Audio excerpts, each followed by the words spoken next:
know, as a kid, you know, you don't really think about it too much.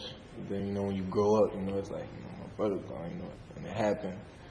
And, you know, it's, you know, a messed up way. So now, you know, thinking about it, Mom accomplished so much.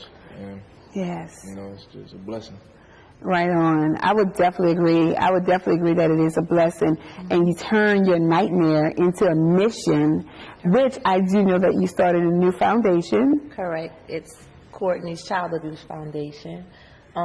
With that, we're trying to raise money to help parents that lost their kids due to child abuse, also kids that have been neglected, also trying to get the teenagers off the streets, start teen nights for them, just to get them off the streets and show them, you know, there is a way to life more than streets, drugs, and all of that stuff. Also to help people, younger females that have kids, for men that aren't too, I don't know what to say.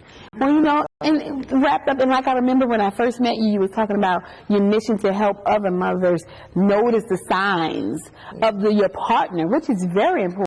You have to their behaviors, and some things we can eliminate when we know the signs of if they're on drugs, if they have mental health issues.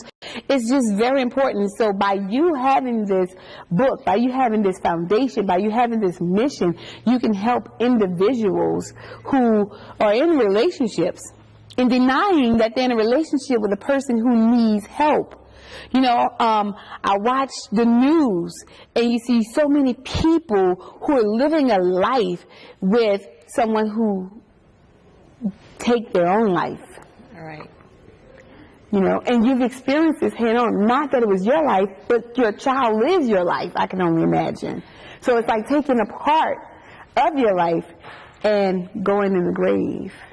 All right. You have to pay attention to the signs. I mean, this was a person that I laid down with, lived with, was engaged to. So, yeah, and I would never thought in a million years that that would happen. And it wasn't the stepfather, it was his biological child. Correct. So, I mean, you have to pay attention to everything. Watch who you leave your kids with at all times. I mean, just pay attention to all the signs, the staying out late, not coming home at all, the alcohol, the weed smoking, all of that leads to that. You just have to pay attention. You have to pay attention and watch who you keep your kids around. I mean, I think that is so true. And, you know, for me, I was single for so long because of me having a child. And when her father and I didn't make it, you know, I would try to get in relationships, but in the back of my mind, I always had that conscious, like, oh no, I don't know if I could have this person around my child for so long. So it was me, it looks like I was, it could have looked like as if I was unstable, but what it was me being a mother trying to protect this child. You know, and I would have thought that if I would have been in a relationship with her biological father, that she would have been safe. But for you, that wasn't even the case. Right. If you read, I mean, if you read the book, I have. It breaks down everything, you know. I have. It seems like he was a caregiver. He was at home. I mean, he was minding the child. Correct. And so, you know, you were out there working. You was working a lot of hours, you know. And I remember and you stated in the book, the day that this happened, that you came home. Correct. You was just coming in, helping him out, get something to eat, and left right back out. Correct. Went straight back to work. Went straight back to work. By the time I got home, I was getting a phone call saying that my baby was turning blue in the face. And I'm like, automatically I'm thinking Trayvon, because Trayvon used to get sick a lot. So I'm like, he turning blue. What you did him? What you did him? He was like, I'm shaking him. The milk coming up from out his nose. I'm like, call the ambulance. I got there before the ambulance. When I got there, my baby laying in my auntie arms just like laid out, his arms just dangling. Just like, and the hear the people say, oh, he possibly dying. You know what I'm saying? And you, all kind of stuff just going through the head. But when I got to the hospital, I tried to help him. Like, I'm like, he didn't do that. No way. Right. I read that in the book. Yeah, like, and then he decided to turn himself in. I still was behind him because I didn't believe it. Because you didn't believe it. Like, Trayvon was 3 at the time, and Trayvon would always be like, Mom, baby Courtney fell down the stairs, baby Courtney fell down the stairs. So you got to realize that's what I thought for years, and all my family members was like, well, mama, and other people was like, you stupid, this boy killed your child. But once I got all of it, gathered everything myself, went to reading them autopsy reports. Oh, God. What was your mechanism for surviving doing this? It was hard. What is something that you find, did you work more? Did you find yourself working even more after this happened? Yeah. I mean, I had to go to counseling for a year. I had to go to counseling for a year before I could even get my kids back. Oh. So that's how, messed up it was. And once I got them back, my oldest son, of course, his dad fought me for custody. Okay. And we, till this day, we still going at it. Like, so it's just a struggle. It's hard. And that's why I talk to other parents that I'm talking to females now, actually, which, they were scared to come on the show. They didn't want to put their business out here. But I talk to females now that's going through the same thing I went through and asking me what to do. And I'm like, before you be like me and have to bury a child, you got to get out that situation. Yes, it's very important to get out. No matter how much you love them, your kids come first, no matter what. That's where you have to stay in that survival mode. You have to begin to just ask yourself, why am I here? But stick around because we're going to go on a quick commercial break. And then when we come back, we'll have more with you, Takesha, and your son, Trayvon. Thank you guys, and we'll be right back.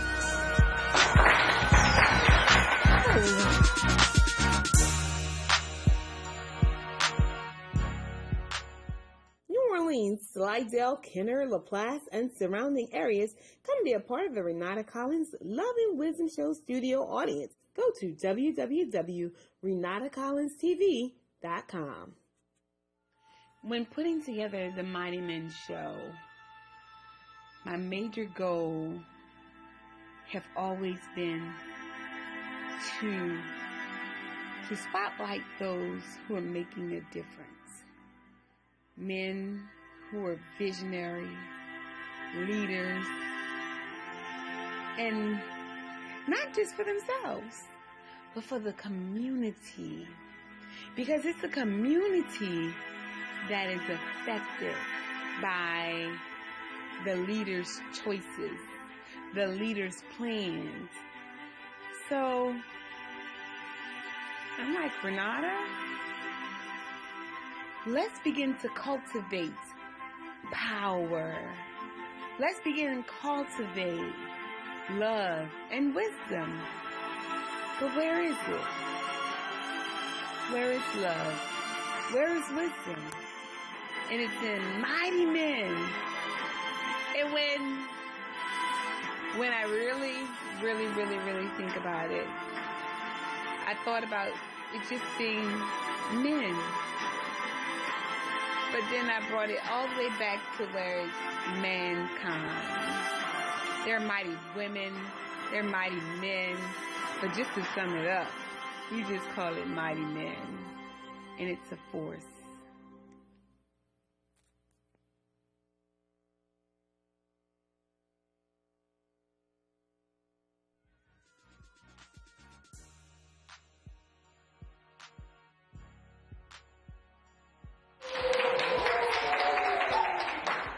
Welcome back to the Renata Collins Love and Wisdom Show, where we are here with Takesha Sanders, the authors of A Mother's Cry, and her son, Trayvon Sanders. We also have joining us for the very first time, Miss Sunshine Best. And the reason why I brought Miss Sunshine on is because she says she knows all about surviving as well.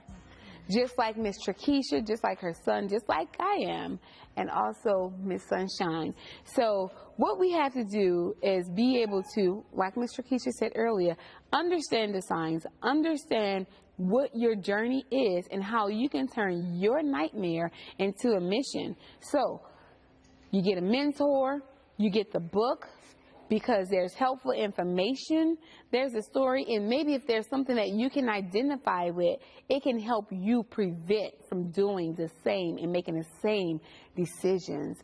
Trayvon, I would like to ask you one more time, how is it that you're feeling now? Or is it anything that you feel that you could have done to prevent the situation?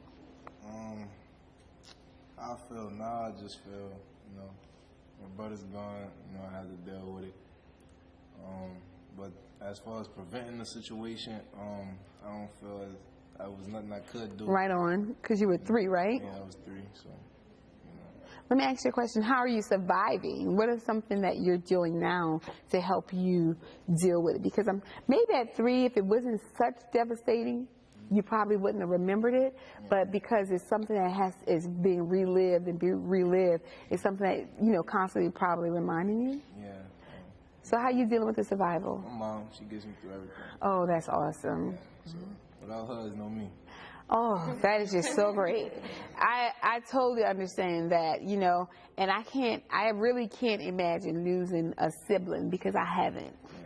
And I know that sometimes, they get on your nerve and they just do too much sometimes. But, if they're gone, it's like, you know what, I would enjoy to have that opportunity to tell him, stop, leave me alone, or to understand how his voice sounds. I remember you said that in the book. You don't know how his voice will be. You don't know how he would have grown up to be what type of person he would be now. Right. And so that's why you have this mission, I can imagine, so that people can be able to hear the voice of their growing child. All right, and don't have to visit a graveyard on birthdays and days that it happened and holidays. Because it's hurtful and it's painful. And that's not something you want to go through. So how is the relationship with you two? I heard him say that, you get him through a lot. Oh, that's my baby. And that's pretty good because sometimes you watch movies, you see people, sometimes devastation brings people apart or it can either bring them together. And it's pretty good. And I would just ask that you guys continue to, grow. And people make mistakes, and we don't have the ability to have binoculars to see into the future. And it's great that you guys have that relationship, that you can mend and still love each other after such a devastation. Yes. So I have Miss Sunshine here. Miss Sunshine, as you was here earlier hearing about their story, I know that you have a story of your own. Would you like to share with us? Yeah, I'm happy to share, and thank you very much for having me and for having these guests, because I think it's extremely important to get these type of stories out because we are not alone, and there's other people out there going through the same thing, and they're keeping it secret. And I think that's a dangerous and toxic thing to do, spiritually as well as for the community. So I think bringing people together like this and being brave enough to share your story is helping yourself as well as helping other people in the community. So I commend all of you for you having them and you guys being brave enough to talk. Thank you. Thank you. So tell them about some of the things. For my story, I could relate on different points because I grew up in foster care, and I did not have the mother and father situation that a lot of people grew up with. So I had moved homes a lot, and that had actually taken me through 3 countries before I turned 18. So I'm from Barbados, and I grew up in Toronto. I spent some time in New York, and from physical abuse, sexual abuse, emotional abuse, torture, being put outside with no clothes, and cigarettes being put, like all sorts of horrible stories that you see in movies and read about. That happens to us and foster kids, and it's a real thing. And so I found at some point you have 2 options. You can either let it crush you. Right. Or you can gather yourself and the strength you can get from the situation and let it build you up. So I think that there's a certain amount of trauma that can make somebody stronger. That is so true. And I think that people who've gone through things have a lot more to offer in terms of strength to other people because they can empathize, they can relate. So when someone else is going through something horrible, you can look at them and say, hey, I've been there, I understand. And so now that person doesn't feel alone. Yes. And you brought up something that you guys have so much in common with. Like she said, she's been in foster care. You've been in foster care. You've had your children to go and be in foster care. And I also remember you talked about the cigarette burns in the book. So there's some of the same thing. So we're not too much different. I've also been in foster care. So we all share some of the same experiences here. And it could definitely make us stronger. So it's not about what you go through and you come out of the situation. So therefore, we're here, and you see us today on the Renada Collins Love and Wisdom Show as survivors. Stay tuned, and we'll be back with you.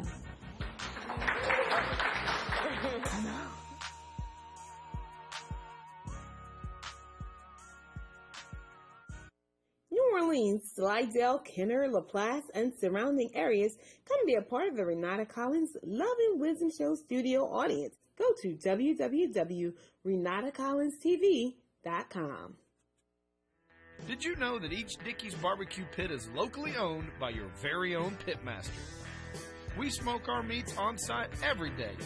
Hold up, I love this part.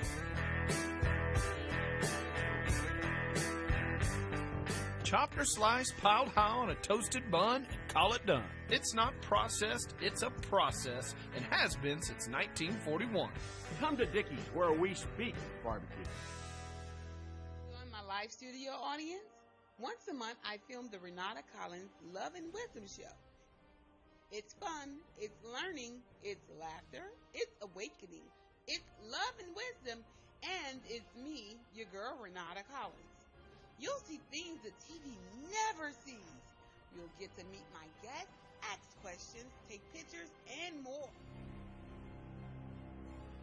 Go to www.renadacollinstv.com.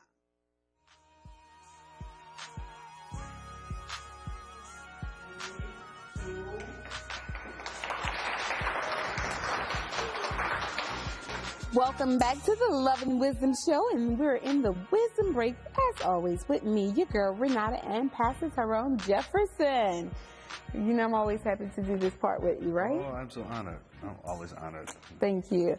So listen, earlier we were talking with Keisha Sanders, the author of A Mother's Cry.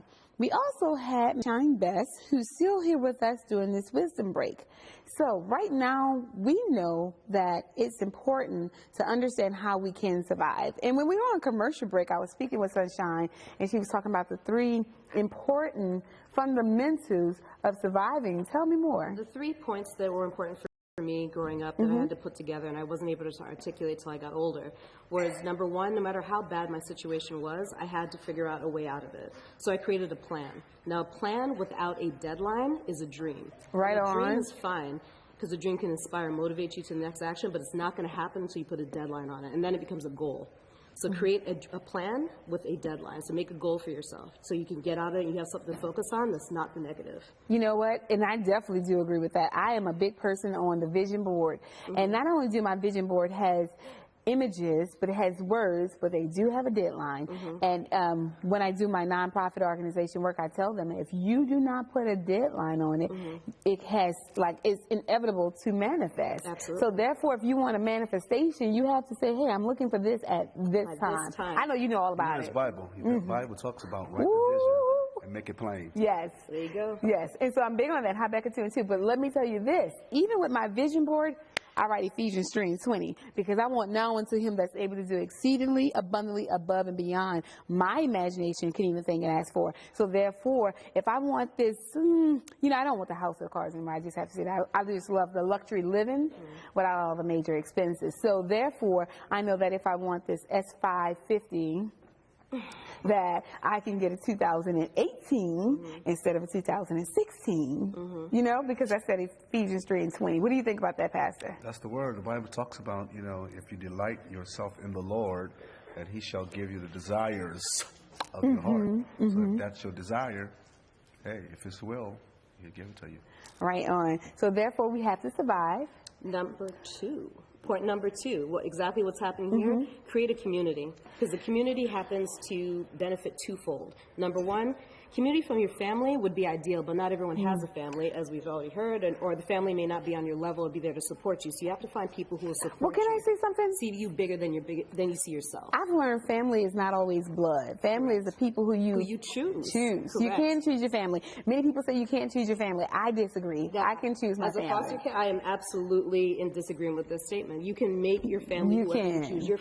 I have friends who are closer to me than my biological family. You can't pick your kin folks, but you can pick your family. That's why it's available. So good. Indeed. Point 3. Point 3, be kind to yourself. Be kind to yourself. And that actually entails the first 2, because making goals helps you. Building community also helps you. Not only does it help you in terms of feeling supported, it's better to have 2 eyes and 2 ears out in the world helping you look for opportunities and connecting you and networking for you. But being kind to yourself also means accepting that you have shortcomings. We all have limitations and blind spots. And not to beat yourself up. Exactly. Not to beat yourself up. Hold on to that and recognize this is where you are right now. And no matter how bad you feel about where you are, you're further ahead than people who haven't even tried. That's Bible. What's that? The steps of a good man ordered by the Lord, and he delights in his ways. And I do love that too. Yeah. And I love that you say be kind to yourself, because that's something I learned to do. Right on. We're all connections. You see, community happens everywhere. You just got to open it up to it. So, and you know, I didn't learn to be kind to myself until about the last 2 years. Black women never take time for themselves. And I'm sure that because we can't say never, because I've learned, and I'm Black girl. You're growing and you're progressing, but something happened. You said it only happened the last 2 years. You've been a Black woman for a minute. So we need to support and remind each other, as you said in the previous show. We have to support each other and remind and look out for each other. It helps you to be connected, and it helps them to feel supported. Awesome. Well, you know, guys, I'm always excited to have the Wisdom Break, especially here with my co-host, Pastor Tyrone Jefferson. You already know. And to have Sunshine Beth.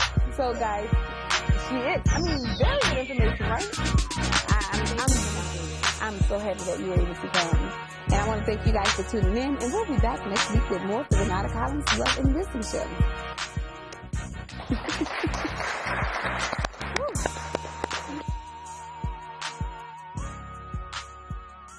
New Orleans, Slidell, Kenner, LaPlace, and surrounding areas come to be a part of the Renada Collins Love and Wisdom Show studio audience. Go to www.renadacollinstv.com. Did you know that each Dickey's barbecue pit is locally owned by your very own pitmaster? We smoke our meats on site every day. Hold up, I love this part. Chopped or sliced, piled high on a toasted bun, and call it done. It's not processed, it's a process, and has been since 1941. Come to Dickey's, where we speak barbecue. To join my live studio audience, once a month I film the Renada Collins Love and Wisdom Show. It's fun, it's learning, it's laughter, it's awakening, it's love and wisdom, and it's me, your girl Renada Collins. You'll see things that TV never sees. You'll get to meet my guests, ask questions, take pictures, and more. Go to www.RenadaCollinsTV.com. Are you ready for real talk with real people? It's me, your girl, Renada Collins. Come out to be a part of my live studio audience. Let's talk success and failure, love and wisdom, and so much more. For more information, go to www.RenadaCollinsTV.com. Are you looking to advance your skills in broadcasting and media? If so, join the Renada Collins Love and Wisdom Show internship program. For more information, go to www.RenadaCollinsTV.com. New Orleans, Slidell, Kenner, LaPlace, and surrounding areas come to be a part of the Renada Collins Love and Wisdom Show studio audience. Go to www.RenadaCollinsTV.com. Remember, tune in next week with more of me, Renada Collins.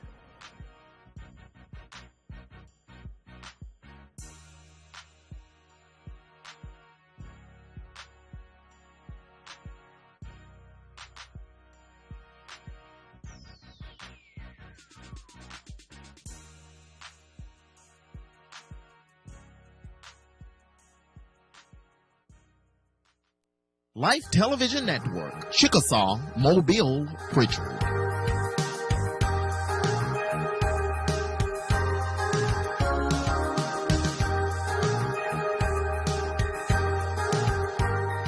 We would love to have you come fellowship with us at Word of Life Community Church, located at 111 South Florida Street in East Brewton, Alabama.